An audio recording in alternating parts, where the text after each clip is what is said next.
Becoming a modern day Renaissance man is what every single man is striving for in some way, shape, or form. Becoming a man of culture who is knowledgeable, educated, and skilled in many different fields. The problem is that becoming this type of man is not easy, and there's really not that much information out there that shows what actually goes into it and how to become this idea of the modern Renaissance man. Not to mention the fact that a lot of people that do talk about this don't actually live this lifestyle themselves, or at least they don't show any proof of it, which is what I'm going to do right now. And I really don't like talking about myself, especially in a video that is about you and you only, but I do think, building trust is important, so that's what I'm going to try to do by explaining my background. You can skip to here if you don't want to listen to this, but let me just say right now, if you do end up trusting me and you do, watch this video all the way through, I promise to give you every single thing you need to know about becoming this modern day Renaissance man, while also having the tools and the knowledge that you need to learn practically any skill you could ever imagine. So growing up, I played pretty much every single sport under the sun: football, baseball, basketball, soccer, and then football and baseball being the main ones that I stuck through all the way through high school. And in those two sports, I played pretty much every single position I could possibly play as a dude my size. In football, it was a quarterback, wide receiver, linebacker, safety, punt returner, kick returner, and then placeholder, which is just the guy who holds the field goals. In baseball, it was pretty much everything except for pitcher, so catcher, first base, second base, third base, shortstop, left field, right field, center field. I was also in choir, and I can read music, and in choir, I was able to sing parts as a bass, a baritone, and a tenor. I was also accepted into an honor choir in high school as well. I play guitar, both acoustic and electric. Electric I'm not as good at right now, but we're working on it. I graduated high school with a 4.0, which is not terribly important, but I do speak Spanish at a pretty high level, and I'm also learning Japanese, which I'm not great at. I know the alphabet and I can say some basic phrases. After my high school sports career was over, I started training as a powerlifter, and I had PRs that were a 385-pound squat, a 495-pound deadlift, and a 275-pound bench press. I also trained as a bodybuilder, and I studied health and exercise science in college. I play golf. I'm not the best, but my best score ever was a 9/78. I'm training for boxing right now, and I'm probably going to have my first fight coming up in the near future. I've studied philosophy, psychology, and spirituality on pretty deep levels, and I'm continuing to study those things as well. I write and read pretty much every single day, and I've read well over 100 books, and I also have other skills like graphic design, video editing, and I guess now video creation. And a couple other skills that don't matter that much are that I can solve a 3x3, a 4x4, a 5x5, and a 6x6 Rubik's Cube, and I also have a 1350 rating on chess.com.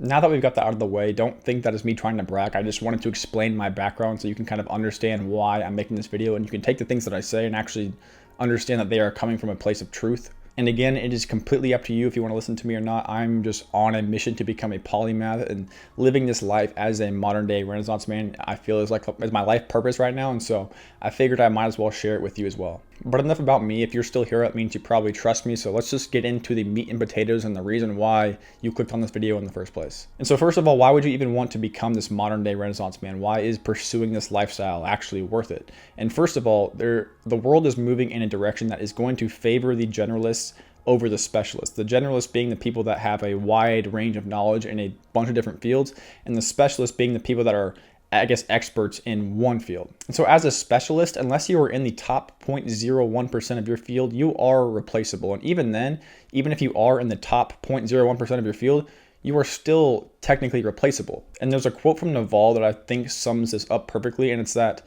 if society can train you, it can train somebody else and replace you. Confining yourself to just one skill or one interest is very limiting, because you are limiting the opportunities that you can actually seize.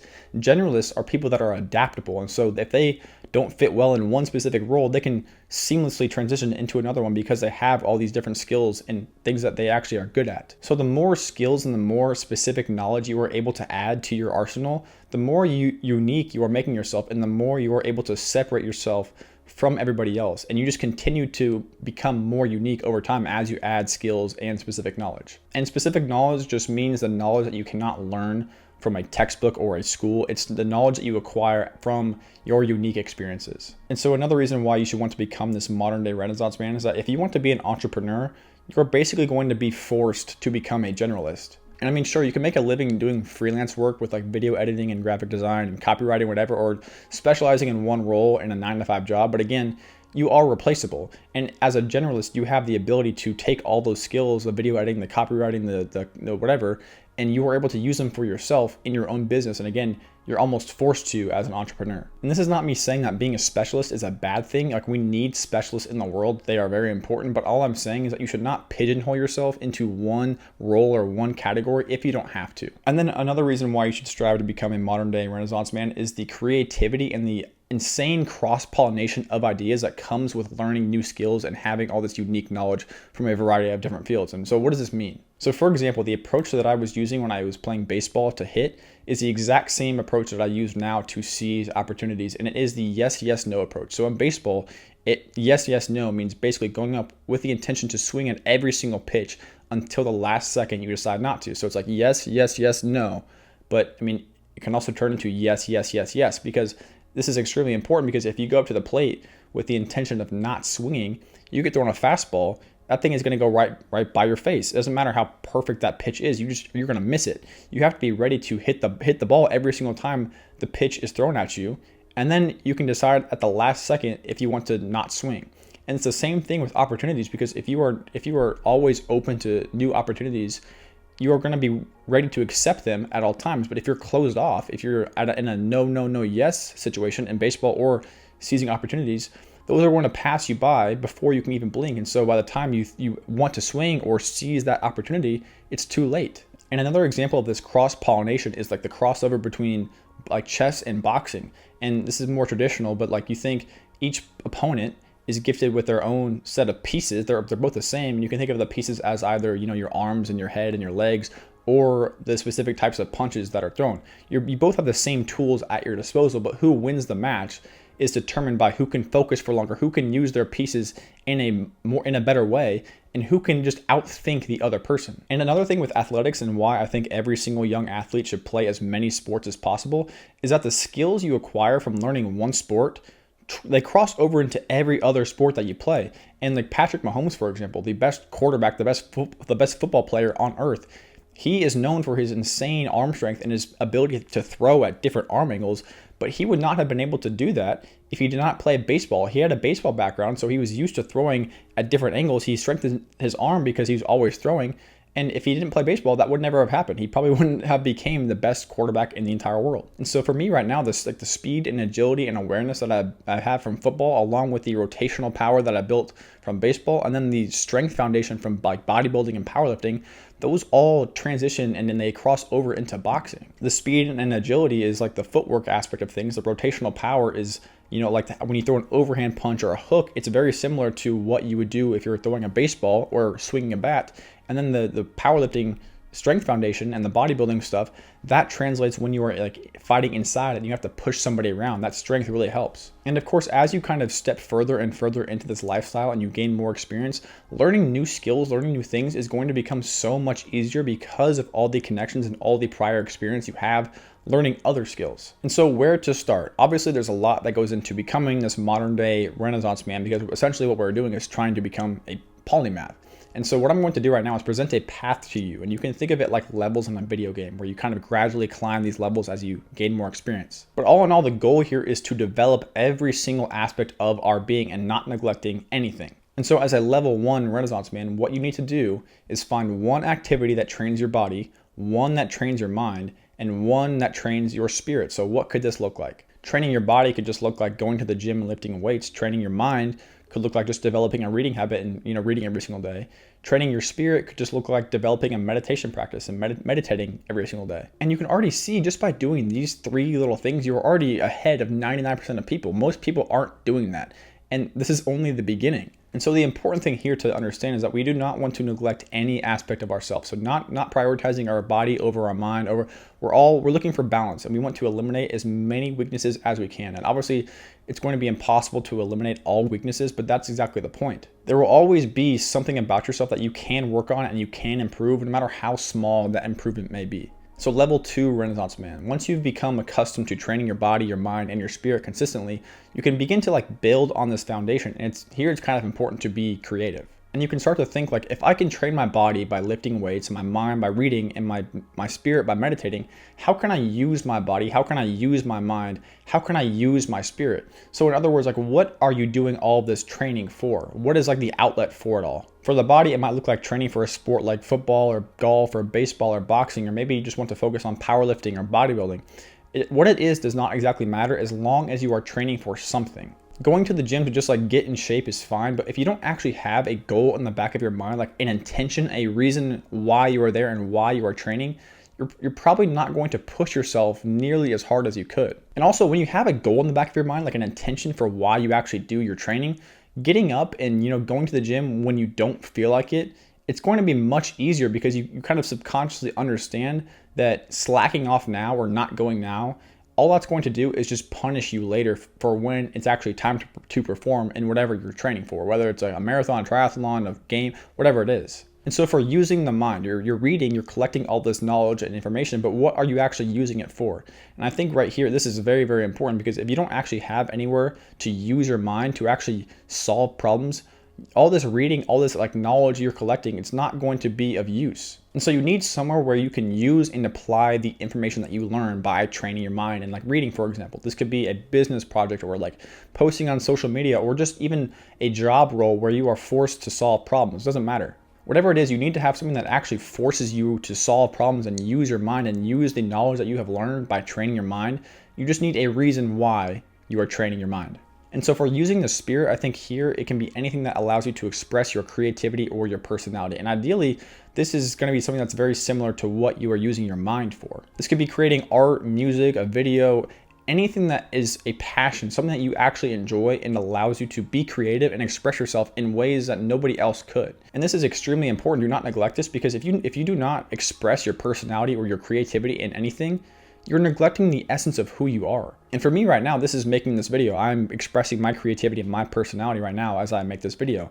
And so the non-negotiable here is that you have to be creating something. I don't care what it is. You need to create. You as a human being are wired to create things. It doesn't matter if you think you suck at it, you're bad at it, you're scared. Create something. And so finally, level 3, and this is where you can really start to think about all the different ways you can use and train your mind, body, and spirit. And this will get probably a little bit tricky, so do your best to stay with me, but I'm going to explain my thought process as I say these things so it's a little bit easier to understand. But let's think about the body. So what are the different ways you could train your body? So you could train for speed, endurance, and strength, for example. So how could you train for speed? Well, you could do sprints. How could you train for strength? You could lift weights. How could you train for endurance? You could do long runs. So then it's like, okay, if you can train your body's speed by doing sprints, your body's strength by lifting weights, your body's endurance by doing long runs, how could you do the exact same thing, training for speed, strength, and endurance in the mind and the spirit? So mental speed, if I wanted to build mental speed, that would probably involve me looking at a problem and gradually increasing the speed at which I can find the solution to that problem. So maybe I could do this with like chess or learning a language. With chess, it would be looking at a position on a chessboard and being able to get faster and more efficient at finding the best move on the board. If it's learning a language, it's speeding up the process in which, when you're talking to somebody, you have to first hear what they say, then you have to process it, then understand it, and then, give the correct response back to them. It's speeding up that process. And of course, if you're learning a new language, that process that I just described is going to be very slow at first. It's all going to be different parts, like the hearing, the processing, the understanding, and then the responding. But as you get more comfortable and as your mental speed increases, that is going to become one entire process. It's just going to be conversation. And then building mental strength. Okay, if I can build physical strength by gradually increasing the stress that I place on my body, I could probably build mental strength by gradually increasing the stress I place on my mind. So how could I do this? Well, I could put myself in uncomfortable situations, do hard things that my mind does not like, and kind of gradually increase the size of my problems and, gradually increase the stress that is placed on my mind. And then building mental endurance. Okay, if I can, increase my physical endurance by doing the long runs, and gradually increasing the distance and the time that I can use my body, could I build mental endurance by gradually increasing the time that I can use my mind? Yes, you could. And it's like you can think, if I've only done a project that's taken a week to complete, could I start anything that would take maybe like 2 weeks or a month to complete? Or if I've only been able to focus on a task for 1 hour without, getting distracted, could I try and increase that to an hour 15, hour 30, hour 45, and so on? That's how you increase mental endurance. And for the spirit, I don't think it's as one-dimensional as just speed and endurance or strength, but I think it's more how flexible can it become, because your spirit is literally the essence of who you are. It's your core. So how flexible can you make it? How many traits can you develop? Can you become a leader? Can you be charismatic?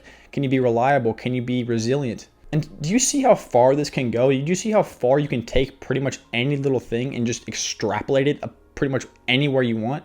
Everything is so connected, and becoming this Renaissance man is all about finding these tiny little details in every single thing that you do and asking yourself, can I improve in this area? And if so, how?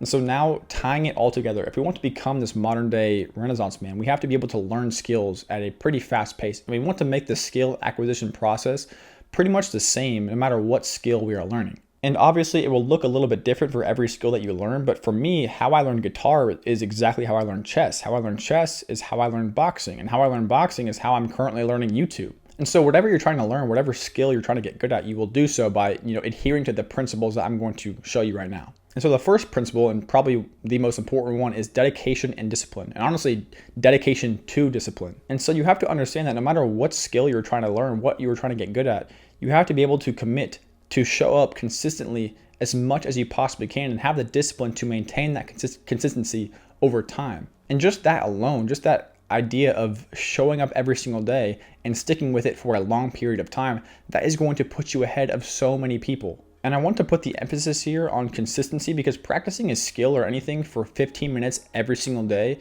you're going to get such better results than somebody who's practicing for like 2 hours once a week. And there's many reasons for this, but think of it like the gym. I mean, in the gym, you wouldn't just go to the gym once a week to pulverize your body for 2 hours and then just, sit down and do nothing the rest of the week. No, you show up every single day, probably 5-6 days a week, and hit a workout. And even if it's 20 or 30 minutes long, it's like you're going to be in a much better position than you would if you were just to train once a week for 2 hours. Which leads right into the next principle, which is presence and focus. Whenever you're practicing anything or you're trying to learn anything, you need to be completely locked in, focused, and engaged on what you are trying to do. And this sounds obvious, but I see all the time when someone is trying to focus and they're really trying to study or learn a skill, there always is something in the background distracting them. They have their phone next to them, or they have other thoughts in their head going on. You need to be so focused and locked in for this 15 minutes that you're practicing the skill. Nothing else matters. And that is really the only way to move the needle effectively and not waste your time just kind of sitting there and kind of focus, kind of not. And this is one of those reasons why 15 minutes daily will always beat 2 hours once a week, because technically, even though you are spending less time per week practicing that skill, the time that you are spending is going to be intensely focused on that skill. And someone spending 2 hours once a week probably isn't going to be able to spend that entire 2 hours intensely focused compared to somebody like you, who by the end of the week has logged up like an hour and 45 minutes of intense focus. Even though that is less time, you're going to learn so much more in that time. So whatever the skill is, if it's guitar or chess or boxing, maintaining a high level of focus throughout the entire time that you are working on that skill is going to make learning them and performing in those skills so much better. And so the next principle of learning anything is dissection, or breaking down what you are learning into smaller, more manageable parts and mastering those small parts kind of gradually. And so if it's guitar, instead of hopping right in and trying to learn a song, you'd want to learn like the 5 basic chords first, and then kind of get used to transitioning in between them, and then going to learn the song. Or if it's boxing, learning the basic punches and how to throw them correctly, and before you go and try and throw a bunch of combinations, or even worse, go and spar right away. If you just jump right in and try and skip learning the basic fundamentals, first of all, you're probably going to develop some pretty bad habits right off the jump. And second of all, you're probably going to frustrate yourself because you're not going to be as good as you want it to be. And it's just going to make the process that much more difficult. I mean, if you were trying to play basketball and you got thrown out on the court without knowing any of the rules or how to dribble, how to shoot, how to pass, what's the point of that? You're not going to learn anything that way. So again, think of it like a game. Every single skill can be broken down into levels that you can treat as a game. Climb the levels gradually. It might not be the most fun thing to do to walk through the tutorial and kind of gradually go through level 1, level 2, level 3, but that is the most effective and efficient way to learn things. And so I promise you that by doing it this way, you're going to make the learning process so much smoother and so much more efficient. And over time, as you kind of learn different skills, it'll become faster and it'll become more natural to you. But do not neglect the basic fundamentals. The fourth principle that I want to talk about is immersion and analysis. And this is going to be probably one of those principles that gets overlooked quite a bit, but this is definitely one of the most important principles that you can understand. You will learn so much just by watching and observing the people that are performing the skill that you're trying to learn, even if you have absolutely no idea what is going on. And that could be watching a guitarist play some songs, or watching a grandmaster play a chess game, or watching, some of Floyd Mayweather's old fights. Doesn't matter. Or even like listening and watching to content in the language that you're trying to learn. And again, even if you have absolutely no clue what's going on, you don't have any idea why or how the guitarist is moving his fingers that fast, or how Magnus Carlsen, or why he made a certain move, or why and how Floyd Mayweather threw a certain punch, none of that matters because your brain is learning for you. And so as you continue practicing yourself and you gain your own experiences, learning and watching and analyzing other people do what you are trying to do at the highest level will allow your brain to form these new connections behind the scenes that are going to help you when you don't even realize it. And eventually a light bulb moment is going to happen where everything seems to slow down and you're listening to somebody speak in this foreign language, or you're watching this guy play a chess game, or you're watching a fight, and suddenly it's like everything slows down and you're like, oh, now I understand why he made that move, or why he threw that punch, or now I can understand what they're actually trying to say. And it's like a baby trying to learn a language. At first they have absolutely no idea what anybody around them is saying. It's just blabber, blabber, blabber. But over time their brain picks up on patterns, and so naturally they begin to pick up the language or acquire the language. That's what we're trying to do. We're not trying to learn skills. We're trying to acquire skills. And so watching, studying, and analyzing the best at what you are trying to do is going to allow you to see what that specific skill looks like at the highest level, and it will give you something to work towards. And so the fifth principle I want to talk about is resilience. Learning something new will not always be easy. There are going to be plenty of rough patches. You might have a tough time learning a certain chord or a certain song. It's not always going to be easy. There will be times when a certain aspect of a certain skill that you're trying to learn, it just seems to give you much more trouble than you might have expected. But the important thing here is to not let this get to your head. And so you may have heard of the 20-hour learning rule, which kind of states that 20 hours of focused practice in any skill can basically grant you 80% of the results that you can get in that skill. But what's important to note here is that there are diminishing returns. So once you get to that 80% level, fighting for that extra 10 or 19 to 20% is going to feel pretty difficult. And actually collecting that last 19 to 20% is going to take a very, very long time, precisely 9,980 hours if you're familiar with the 10,000 hour rule. So once you kind of reach that 80% threshold, you're probably going to run into a lot of problems that you didn't even know existed. But again, it's extremely important to remind yourself that the fact that you're even trying to solve those problems is making you better in the long run. And I know it can be frustrating because fighting for just a 1% improvement later on might feel much more difficult than fighting for like a 5 to 10% improvement a while back, but it's okay. That's part of the game. So finally, the last principle of learning anything is connecting and synthesizing. Basically just drawing connections between many different fields of study and kind of synthesizing them into one big cohesive understanding that is the way. So as you begin to add skills and knowledge to your arsenal, you're training the body, you're training the mind, you're training the spirit, start to look for patterns between all these different things that you're doing. Like, can you find something that you learned in the gym and apply it to your work? Can you find a line from a philosophy book and apply it to your business? Could you find a technique to learn an instrument that could also be used to learn a language? And this is really what being a modern day Renaissance man is all about. It's exposing yourself to all these different areas that seemingly have no connection at all, finding lessons from each one and using all the lessons to improve every single aspect of your life. And so you begin to see things in a way that you never would have thought before. You begin to kind of develop this holistic understanding of both yourself and the world. And you're able to draw connections between things that just don't seem to be connected at all. And the average person would not be able to see how this thing is correlated and this thing is correlated, but you did. And you begin to realize that how you become great at one thing is exactly how you become great at everything. And that understanding is priceless. So I hope you enjoyed this video. I hope you were able to see what it really takes to become this modern day Renaissance man. I recently realized that this subject as a whole is my gift to the world. And as Pablo Picasso said, the meaning of life is to find your gift and the purpose of life is to give it away. And so I hope that's exactly what I just did today. But I truly poured everything into this video. So if you enjoyed it, you found it valuable, drop a like, that'd be greatly appreciated. But as always, feel free to leave any questions, comments, or even future video topics in the comments below, subscribe, all that stuff. But until next time, peace out.